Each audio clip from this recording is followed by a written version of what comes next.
Hello and welcome to Indy Talks, the monthly interview show brought to you by the Hudson Independent, the most trusted source of local news in the river towns.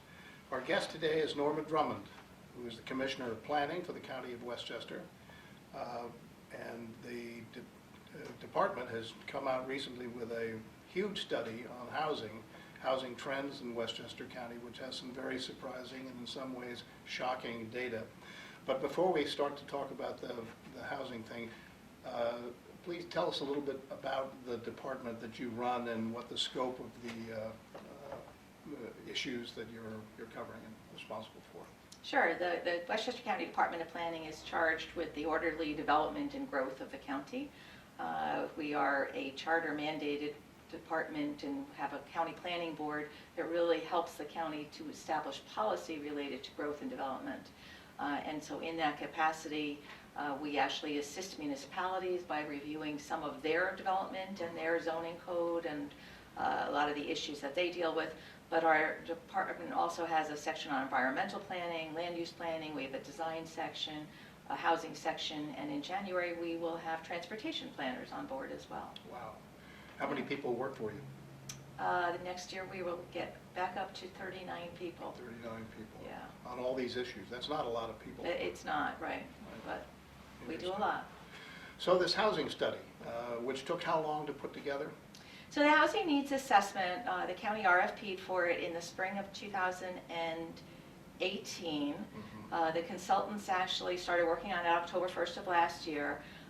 It was released November of this year because there were, a couple issues that we just had to get through in terms of making sure that the data that came out here was really the best that we could offer. So it took us approximately a year to get it finished. It's got some amazingly granular data in there about housing, not just in terms of how many people live here, what the average cost of housing is, those things, but where the homeless people are in the county. What the number that really amazes me is how you're able to match up the cost of a particular unit of housing and the income of the people who live in that housing in order to come up with some ratios, one of which to me is the most surprising, perhaps shocking thing, which is the number of people living in Westchester County who are severely burdened by the cost of their housing. Can you talk a little bit about what the methodology is to get to that number and what it means to be severely burdened? Sure. So severely cost burdened as opposed to just cost burdened. Cost burdened would mean that you're paying more than 30% of your income toward your housing costs. Severely cost burdened means that you're paying more than 50% of your income toward your housing costs. Whether it's rental or ownership housing, it doesn't matter because your housing costs still are what they are. And so if you think about it, somebody's housing costs generally are their most expensive portion of their income. Transportation tends to come next as you get back and forth to work. And so we have many people living in this county who are paying more than 50% of their income toward their housing costs. Some of them are going to be senior citizens who are living in their homes still, and so they have a limited income, but they still have costs associated with paying their taxes, and the insurance on the house, and so that it is definitely an interesting analysis to see that there are almost 80,000 households that are cost burdened, severely cost burdened in the county. I look at the areas that we covered for the newspaper, and Sleepy Hollow jumps out as a place I believe the number is higher than 50%. More than half of the residents there are severely burdened by their housing costs. So Sleepy Hollow also surprised me that Sleepy Hollow is the community that has the lowest rate of ownership. Yes. Only 35% of the families and the households in Sleepy Hollow actually own their homes. I honestly didn't expect it to be Sleepy Hollow. And the contrast of that, I believe the town of Newcastle has the highest rate of ownership at over 92%. Yeah. So it's really amazing to see the difference in this county, and that's one of the things that this housing needs assessment does. This is the third time the county has done a housing needs assessment. We did one back in the 90s, we did one in the early 2000s, but this one is really markedly different. We really wanted a document that would not sit on a shelf, that really was going to be useful year in and year out by not just our nonprofits who will use it to apply for grants, but also for the municipalities. And to make it so, we had to give not just countywide data, we had to give data to the local municipalities about their own issues. And so that's one of the things that this housing needs assessment does. It takes a look at the county housing costs and a whole bunch of different factors, but then it breaks it out for each of those factors by each municipality. Let me see some other things. Yes, you've got Newcastle having the highest percentage at 92.9%, and Sleepy Hollow is the lowest. You'd expect that out of the cities. Yonkers, White Plains, Rye is the other city in the county. Although I'm actually surprised that Rye would have that much. It seems to be a different kind of city than Yonkers or White Plains. It's a much smaller city. Yeah.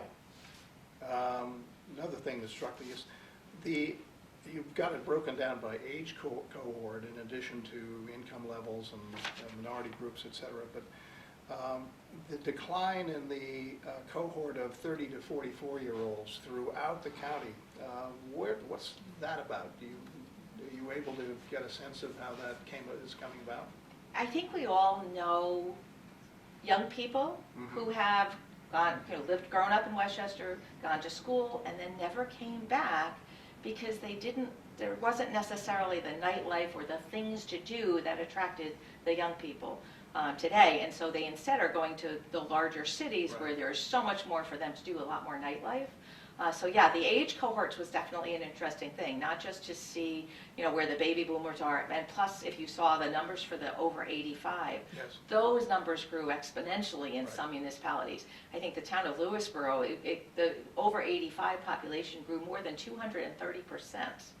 Wow. From 2000. So this was the difference from 2000 to 2017. So, but every single community lost that 30 to 44 age cohort, I think it was. I can understand people under 30 not being able to afford here, but that is a key sort of child-rearing, child-bearing age cohort, 30 to 44, when you're starting to get into close to your maximum income and stuff. So if that group is declining, that's not a very good sign. It's not, except that historically Westchester tends to be the place where after their children are just a couple of years old, then they want the better schools and they want the yards and the picket fences, and that's when a lot of young families tend to move from New York City and from more central or urban areas into the more suburban environment of Westchester. So, to some extent it's not new, but I think the numbers are just so big because that was the mini baby boom from the middle 90s that is now, and the early 90s actually, that we're now seeing in that cohort. Right. The realtors in our neck of the woods in the river towns refer to the area as Brooklyn North, because all these families are moving out usually when they have the second kid, and suddenly they're looking at school tuitions and private schools versus paying the higher taxes, and they're willing to pay those higher taxes. But then you mentioned earlier that the huge growth in the 85 and older, I would have thought that was an age cohort that was moving out of the area altogether, going to Florida, Arizona, wherever. They don't need the school system anymore. Why are they staying or growing in numbers? Our sense is that it's because their adult children are still here in Westchester. And actually, one of the things that we've done in 2010, we rolled out our Home Seeker website, and that's a database and a website specifically for people looking for affordable housing in Westchester. And we've got about 17,000 families actually registered on that Home Seeker website. We actually use some of that Home Seeker data in this report because these are people that don't necessarily live in Westchester, they live out of Westchester. And in many cases, over 6,000 of the families live out of Westchester. And so that informed us that of the people who are looking to move to Westchester, the largest states outside of New York, New Jersey, and Connecticut were Georgia, Pennsylvania, and Florida. So actually it was in Florida, Pennsylvania, and Georgia was the order. Those are really retirement states. Right. And so the fact that so many households were looking to move from those three states to Westchester told us the people who had moved out are likely, older people were likely to looking to move back to Westchester. We do have a lot of assisted living and a lot of older opportunities for older persons to live in housing where it doesn't have to be that single family house. Anecdotally, it does seem as if the number of assisted living facilities is growing around, and my sense is that they are coming into this market because they see it as a growth opportunity. And not just the assisted living, although those are definitely growing, but also we have a lot of developers now looking to do luxury senior housing. So independent apartments, but for the 55 and older group that wants to downsize from their 3 or 4 bedroom house down to just a 2-bedroom condo with less, or a townhouse with less yard work and less things to do outside, but it would give them an opportunity to still have an active lifestyle here in the county. Right. There's not an awful lot of building going on, certainly not in our neck of the woods over in the river towns, other than Sleepy Hollow, Tarrytown, where you have the huge developments along the river. Edge on Hudson, which is the newest one coming up, going to add hundreds and hundreds of units, but that's pretty high end. Those are places that are selling for $1.3 million, $1.5 million. I'm guessing that's not going to do much for the housing shortage that exists in the village in both those villages. Actually, you've got to. Actually, there is a good number of affordable housing units within that development, so that will certainly help. But part of it's kind of like a continuum of think of housing. For every senior citizen that actually moves out of their house, a upwardly mobile family, young family might be able to move into that house to free up an apartment that then might make it available for a younger person or even older persons who are looking to downsize from their house. So the housing market really is constantly moving. And so, but after the last recession, after the 2008 crash in 2009, we found a lot of families, and the report speaks to it, that got hit with foreclosures. People lost their jobs, people lost their housing units, particularly when you look at it as a percentage of the housing units. City of Yonkers, while it had the greatest quantity of foreclosures, as a percentage of housing units, it was not the #1 or the highest area of concern. It was actually much more outside of Peekskill and Mount Vernon. Northern Westchester was much more severely impacted by foreclosures. Why would that be? It surprises me that those areas which are usually fairly wealthy, not all of them, but a place like Bedford, you would assume would not have an awful lot of foreclosures, but they did. Bedford and Lewisboro and North Salem and Cortland, and these are all places along the train line. These are all likely people who were working in New York City and with the downsizing lost their jobs. So they lost that income to be able to support the residents that they had. But the issue is, with all those foreclosures, you had many, many more people who now didn't have the credit to be able to purchase another home. They went into the rental market. So it actually made our rental market much tighter. And it actually encouraged our developers to actually build more rental units. That's why in downtown White Plains, there's a ton of different developments that are being proposed, and some of them now are starting to come to fruition in terms of construction. But the rental market really kind of exploded. Downtown New Rochelle, we're seeing that as well. There is a ton of rental units being created because there was an extra burden on our rental market after the foreclosures. But the rental market is facing many of the same high cost problems that the owner-occupied market is creating, because the underlying costs of building and maintaining are still going to be the same, except for tax situation is different. You don't have the property tax impact that you do. Well, the managers are still paying those property taxes. They just pass them on to all of the tenants.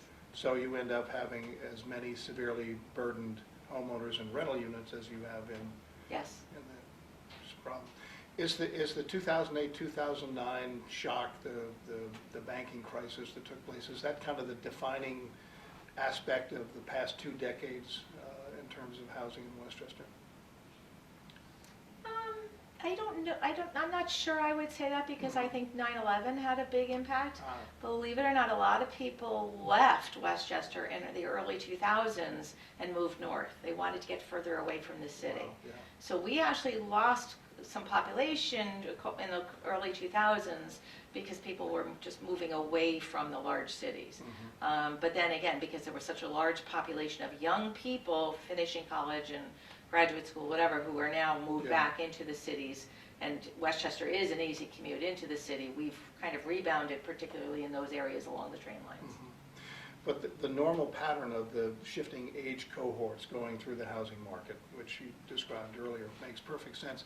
But has there been a change in the pattern of those, the fluidity of those age cohorts through the housing market? Not necessarily if you line it up with the baby boomers. And so if you think of housing itself, it's kind of like you've got the silent generation, which are the older people, which is a smaller generation, then you've got the baby boomers. And then after the baby boom, it kind of die down for a bit until you get to the mini baby boom, you know. So you actually look at ages and population based on that. And so as the age, the impacts on the housing market will be slightly different. Right. But there is that, I think of it as a river, just sort of flowing through with the different age cohorts. Yep. Talk a little bit about the methodology that you use to collect this data. I'm amazed that you can be able to come up with not just not so hard to find the price of a house or the cost of a house or then the cost of maintaining it, but then to match that with the income levels of the people who live there. How do you do that? So the Census Bureau actually has a lot of data that's available. The American Community Survey is where a lot of the data comes from. Then there's, and so that data is aggregated then through HUD for the Comprehensive Housing Assessment Strategy, or the CHAS data. So there's all different data comes from many, many different sources. There's even the home mortgage, the HMDA data. That gives us a lot of the financial and the ownership data. So the data comes from many, many different sources, and because of that, you can actually pinpoint it down to the different municipalities to be able to tell us what is a renter's income in the town of North Salem versus a renter's income in the town of Greenberg. What is an owner's income in each of those communities as well. So one of the things that we found, no surprise, that the highest incomes for both renters and owners was in the village of Scarsdale. Yes. I think the owner's income exceeded $250,000 in both Scarsdale and Larchmont, but the renter's income was just over $200,000. I want to say like $207,000 in Scarsdale as well. The lowest income in each of those in the communities was for both owners and renters was in the city of Peekskill. So, but it was able, because the data is available, they are able to actually differentiate the owners versus the renters. Census 2020 is coming up, and they will be asking questions again about housing. So they do collect income through the Census Bureau in a couple different ways. Right. Peekskill, given that, I was going to say 3 Mile Island, but it's not 3 Mile Island. Oh my gosh, Indian Point. Indian Point, yes, is going to be closing in the next couple of years. It's been winding down as it goes. The impact is going to be considerable on the economic vitality of that whole area. That doesn't look good for them statistically going forward in terms of housing affordability, among other things. Well, not necessarily Peekskill, although there will be some impact there. And Indian Point itself is in Village of Buchanan, in the town of Cortland. For those areas, Buchanan, by the way, has some of the most affordable housing to begin with, just because the taxes have been lower, because Entergy's been paying, an offset of the tax costs up there. But yeah, they're going to likely see a significant tax increase unless we, the state and the town and the county can, come together and come up with a really good economic development plan, and they are working on it. Because there's going to be the ability to reuse the property. It's just going to be what's going to be the best use for the and how long it's going to take before that becomes productive. You look at Tarrytown with the GM plant, which closed, 2-3 decades ago. Yeah. And only now is coming into to use for something else.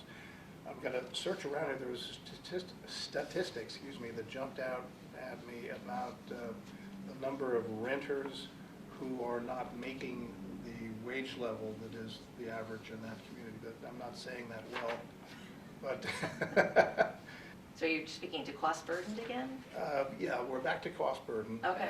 And the issue of what the average wage is in a particular area versus the average rental cost for a unit.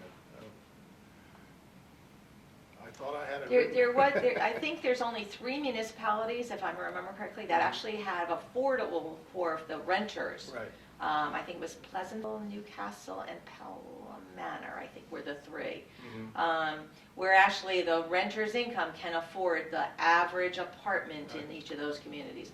But our consultants who did this study actually looked at multiple levels of affordability. They looked at market, they looked at what the HUD uses, which is the fair market rent. And then they also looked at the average of the rents to be able to see how much of the communities are in fact out of reach. If you're paying more than 30% of your income toward your housing costs, that puts you in an out of reach category. And so, yeah, if you think about the 43 municipalities, excluding the towns of Pelham and the town of Rye, of the 43 municipalities, only 3 actually had affordable incomes to be able to afford the market rents there. That means there's truly a challenge and a crisis here in the county as it affects our ability to provide affordable housing. Which gets us into people looking at these data and saying, well, what are we going to do about this? And this report has some recommendations about what should be done, quite a few as a matter of fact. Can you talk a little bit about it? So the report itself comes out with 12 best practice recommendations, and those are tools and programs that our consultants found across the country where they give us the national examples in the report itself so that we can see what communities have used what. For example, there's a land bank, a community land bank, where, if we don't have to have families keep buying the land and they only just buy the housing, that in and of itself is going to make the home more affordable. Right. And so if we're going to study whether that would work at this point in Westchester. But there's a bunch of there's 12 recommendations specifically that have best practices, and then there's a whole nother page and a half of additional recommendations, funding programs, et cetera. And so the county executive, George Latimer, actually selected 8 of those issues that we're going to focus on first and foremost. Some of them are programs where he's setting aside money in the 2020 budget for us to be able to move forward on. There's going to be $10 million available for our New Homes Land Acquisition Program, where we help developers by buying the land, taking the cost of the land out of their equation of development, and then we sell the land to the developers for $1. We're putting $10 million into our Housing Implementation Fund, which is where we, again, support developers and municipalities by paying for the cost of infrastructure. New Rochelle is seeing all this growth happening, but they need to expand their sewer lines. So we're going to work with some of the different developers to see, as they build affordable housing units, to see how we might be able to subsidize some of the sewer construction. But it works differently in different communities. So those are just 2 of the programs. One of the things that we've already moved forward on is model ordinances. There are many communities here in Westchester, along the river towns as well, that are very small villages. They don't necessarily have professional planning staff in their village halls every day. And so by looking at existing codes, not just in Westchester, but in New York, and we can create model ordinances that the local municipalities might be able to consider adopting, and sometimes we give them options for certain things. So when we released the Housing Needs Assessment, we actually released a model ordinance on accessory apartments. Think of how many seniors or how many older folks are living in a home where they don't need a portion of it anymore because their kids are all grown. Right. But they don't want to necessarily move, so there might be an ability to be able to cut off a portion of their home and create an accessory apartment. Right. That in and of itself could be an opportunity to create affordable housing. Right. But you want to make sure it's done right with permits and that it's decent, safe, and sanitary housing. So that's one of the recommendations, is model ordinances. The next thing we're taking a look at is senior housing. I think we found there are 15 existing senior housing ordinances just already in use in Westchester in 12 different municipalities. One municipality had 3 different senior housing ordinances. So again, taking a look at that, size requirements for apartments, parking requirements, what kind of amenities and health and safety issues. So we're going to be working on that and releasing that one sometime, probably spring or a little bit later in 2020. Model ordinance is a second. Because of all the foreclosures, we recognize that people need a little bit more help with housing stabilization. So we are setting aside $300,000 to be able to create a housing stabilization program, eviction prevention, foreclosure prevention. How does that work? Well, if think about somebody, and at this point, pretty much we can probably say practically everybody knows somebody that lost their job with that last recession. Whether they were personally impacted or they just know it's a household that was. And so it took them a couple months to get a new job. Well, in the meantime, they probably used up their savings, and they were putting themselves at risk of losing that home because of foreclosure, or their rental costs just got so high. And so by having a fund set aside where we might be able to help the lower income folks on this spectrum be able to pay up to maybe 2 months of their housing or their costs, it might be able to preserve them in their housing, and we don't get them into the housing and homeless system, because that mentally takes a toll on them, and it becomes harder to bounce back.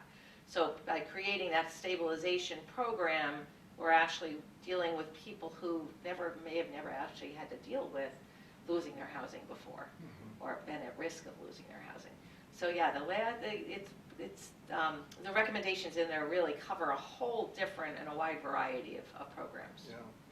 You mentioned before some of the underwriting that the county's willing to do for infrastructure and other things to become a incentive for people to develop housing. All of which, though, adds to government's budget, which in turn is going to be reflected in taxes, which is part of the problem. Isn't there a kind of a circularity to this that is a problem? There is, but to the extent that we can keep people out of homeless shelters where the cost is tremendous, we think it's more important that we preserve their housing. And we also want to make sure that people are living in safe housing. One of the things that we're also doing is a housing rehabilitation program. We used to have one, but we lost it 2010, 2011. And so we're actually reestablishing it, and we were able to already get a $4.1 million grant from HUD to deal with lead-based paint, because the lead-based paint levels have dropped, or the level by which a child is determined to have an elevated blood level has dropped. So now there are hundreds of children who were just borderline who are now, living with elevated blood levels with lead in them. So it's important for us to have more rehab of money available so that we're preserving the existing housing stock. According to the housing report, about 81% of the county's housing stock was built before 1980. Yes. The report actually goes through each decade, how much housing was built. And so you saw our most productive decade of housing construction was the 1950s after World War II. And so in the heyday of lead paint. In the heyday of lead paint. A lot of that housing has lead paint. But a lot of that housing is now 70 years old. And so recognizing that, building standards have certainly changed, but we want to be able to help people stay in those homes, particularly our lower income folks. And so creating some rehabilitation programs to help them to do that is going to be critical for us. So one of the areas that your department works on is the census, which is coming up so we're gearing up for it. That's going to come up with a whole new set of data, which will spark yet another study. I assume. How long is that going to be before we have that data and be able to work with it? Well, we're hoping that because people will be filling out the census electronically, that actually we'll be able to get data a lot quicker, because rather than Census Bureau workers having to take everybody's paper forms and input them in the system, you'll be answering the 9 questions electronically on your smartphone or on your computer. And so the data will actually get into the system a lot quicker. So we're hoping it will be a lot quicker. But I will tell you that the County Planning Department, as a census affiliate for the census, so we work behind the scenes to prepare for the census. One of the things that we found is the housing needs assessment says there are officially 345,885 housing units. When we were preparing for the census, we had to help them identify housing units and addresses for those housing units. We found 370,000 housing units in Westchester County. Norma Drummond, thank you for coming on and doing this. Is fascinating, and we'll be interested in seeing what results from the data that you collected and the recommendations that your department's making. Thank you. Thank you.